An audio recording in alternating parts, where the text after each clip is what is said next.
তোমাদের কাছে আরেকটা ভিডিও নিয়ে এসে দেখে নাও। ভিডিওটি এরপর ফার্স্ট হচ্ছে আনবক্সিং করছি, তো আনবক্সিংটা দেখে নাও। আনবক্সিং করার আগে বলে দিচ্ছি, এই যে দুটো কালো প্যাকেট সেটে আছে, যে দেখো উঠালাম, এই যে কালো প্যাকেটটা রাখলাম, এটা হচ্ছে প্রাইমার রাখা আছে। এই যে লাল টেপগুলো দেখতে পাচ্ছ, ওটা যাতে ভালোভাবে পেস্টিং করে, তার জন্য এই কোম্পানি থেকে প্রাইমারগুলো দিয়ে দেয়। ঠিক আছে, তো এটা আনবক্সিং করা হচ্ছে। এভিএস ডিফুজার বা এভিএস গার্ড, যেটা যাই বলে তো বলতে পারো। তো এটা ফিটিং হবে ওয়াগনার 2019 মডেলে। এটা দেখে নাও ফন্ডের, এই যে ফন্ডে লাগাচ্ছি, প্লাস হচ্ছে এখানে স্ক্রুপও করা হবে। স্ক্রুপটা করবে আর তোমরা দেখতে পাবে একটু পরে স্ক্রুপ করতে লাগবে এটা পেস্ট করার পরে। তো উপরের দিকে দু মাথাতে দুটো স্ক্রুপ হবে, আর হচ্ছে নিচ দিয়ে আবার 4 থেকে 5টা স্ক্রুপ হবে গাইস। এটা এত মজবুত হবে ফিটিং করা, হ্যাঁ, মানে টানা যাবে না, টেনে খুলতেই পারবে না কেউ।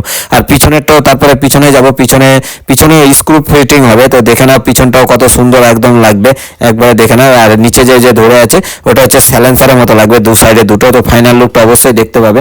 আর ভিডিওটি ভালো লাগলে অবশ্যই লাইক কমেন্ট শেয়ার করো। আর ভিডিওটি এত পরিমাণে শেয়ার করো যাতে কারো কোনো গাড়ি থাকে তো এবিএস গার্ড লাগানোর জন্য খোঁজ করছে, তো যাতে তাদের কাছে পৌঁছায়, যাতে এই গার্ডগুলো যাতে ফিটিং করাতে পারে, তাদের গাড়ির জন্য আলাদা একটা আল্ট্রাসাউন্ড লুক দিতে পারে। তো ভিডিওটি এত পরিমাণে শেয়ার করো তাদের কাছে যাতে পৌঁছায়। ঠিক আছে, তো